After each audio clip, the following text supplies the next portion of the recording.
If you're looking to make the jump into a full-frame mirrorless system and you're watching this video, chances are you have a lot of questions and you're not sure exactly where you should put your money. Well, in this video, I'm going to give you my recommendation on what brand you should go with, what kind of gear you're actually going to need, and most importantly, what your budget should realistically be.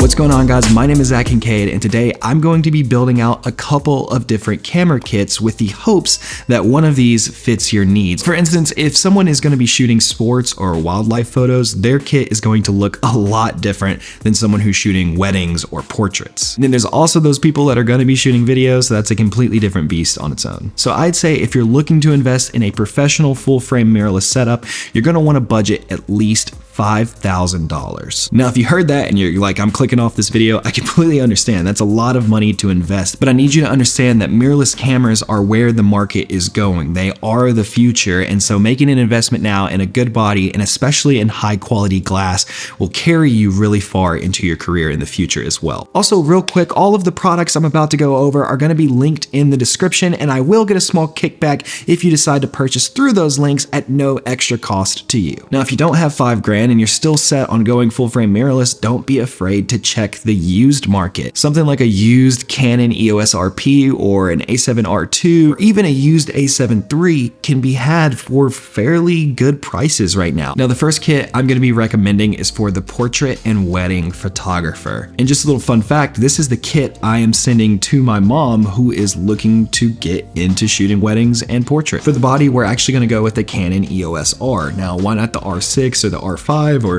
the R3? Well, R3 because that's not within a $5,000 price point just for the body, but the R6 and the R5, they don't leave you a lot of money to get lenses. I always say if you have a set budget, 1/3 should be for the camera body and 2/3 should be for lenses, because you're gonna outgrow the camera body no matter what you get, because there's gonna be a new camera coming out in 2, 3, 4, 5 years. But with lenses, if you invest well at the beginning, they will last you the rest of your life. I think for strictly photo, Canons are the easiest to just get going, get good results from the beginning. So for the first lens, no surprise, we're gonna go with the Canon RF 24-70 f2.8. The 24-70 f2.8 is literally a jack of all trades lens. If you're shooting a wedding, this is the lens that's probably gonna be on your camera the majority of the time. Now, we also have the 100mm f2.8 macro. This is going to be your studio portrait and detail wedding lens. What do I mean by that? The details in the wedding are something like a close-up of the engagement ring, close-up of the menus, close-up of flowers, close-up of the bow ties, watches. And that is gonna give you a total of $5,397. And depending on where you live,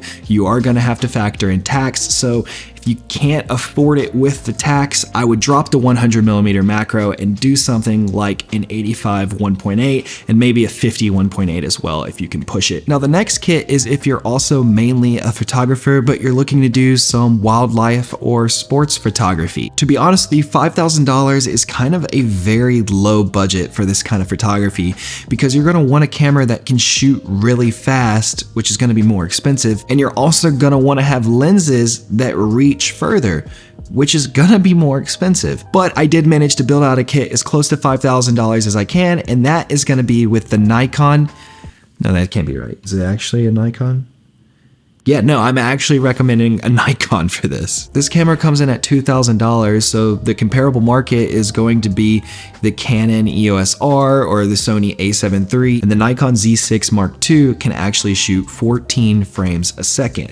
And I know you're thinking that's not much more than 10. That can be the difference between catching a batter right when he connects with the ball and missing that shot altogether. So that's one of the main reasons you get something like the Z6 II over the competition, because it's gonna allow you to still have budget for good lenses that you can eventually use to upgrade to that Z9, which is gonna be everything you want. Now, I've heard that you do need to be wary of the autofocus in this camera, that it can let you down at times, but that's something you're gonna have to deal with when it comes to photography. Speaking of lenses, you're gonna want something that's got some distance, but you also have a budget. So the 70-200 f2.8 is going to be your go-to. Now, it would be nice to have something that's a little bit longer for sports and wildlife, but at our price point, anything longer is going to have a variable aperture, which is going to make your image darker as you zoom in and can make your autofocus work harder, which means you might not get as pleasing of a result. So what if you want to capture a little bit more of the environment? Not just a single person on the field, but the entirety of the field environment. I think the Nikon 28-75 f2.8 will be your sweet spot as well. It's kind of like the 24-70 in that it's a jack of all trades kind of range, but shooting with this lens isn't going to be your main focus, and so we don't want to have to extend our budget more than we have to. All of this comes out to a total of $5,590. Again, you have to estimate tax. If you have to cut one of these lenses,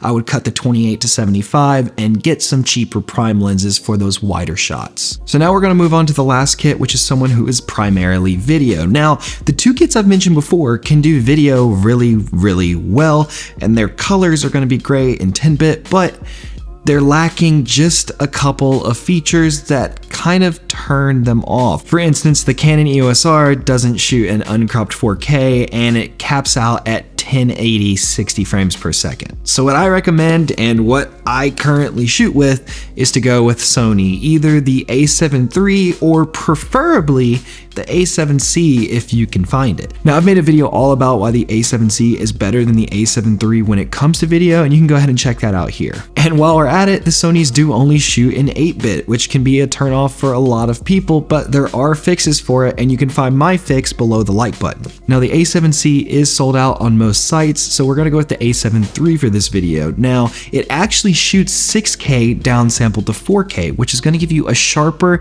and overall better image. It also has great autofocus and the ability to shoot in log profiles, and it can shoot up to 120 frames per second in 1080. Now, when it comes to lenses, we're gonna start off with the YouTube lens, which I'm actually shooting on right now. It is the Tamron 17-28 f2.8.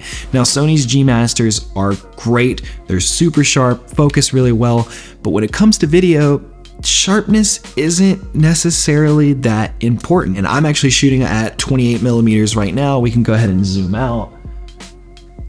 And this is at 17. You can see a lot more of the set. Now, next we got the companion to go with that, and that would be a 28-70 f2.8. And we're gonna actually go with the Sigma version of it over the Tamron, because the Sigma version is $100 cheaper than the G2 Tamron right now, and it's actually parfocal, which means when you zoom in and out, your focus is going to stay the same, which is really beneficial for video. Now, the third lens we're going to add is another Sigma lens. This is going to be the Sigma 35 f1.4. Now, this is a prime lens, and a lot of people do agree that the 35 is the best focal length to shoot for video. I hate to use the word, but it's very cinematic. Now, this is 1.4. You're going to be able to open that aperture all the way up, get as much light in as possible, and still have a 35mm, which is very versatile. And the last lens, we're gonna go with the Sigma 105 f2.8 macro lens. Now, this is another macro. It's gonna be very similar to that Canon lens, but it does come in handy in video as well, specifically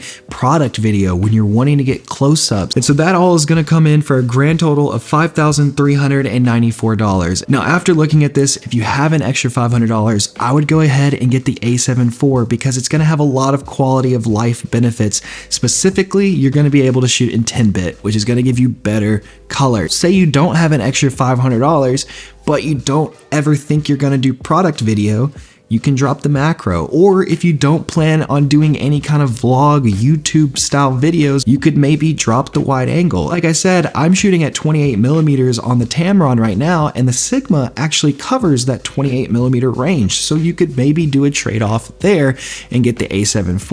All right, and that's gonna be it for this video. Again, all of these products are gonna be listed in the description, and if you choose to purchase with my links, I will get a small kickback at no extra fee to you. If you've enjoyed this video, go ahead and leave it a like, subscribe to stay up to date, and leave a comment down below if you have any questions or if you feel that I overlooked a particular camera. Thank you guys so much for watching, and I'll see you in the next one. Take care.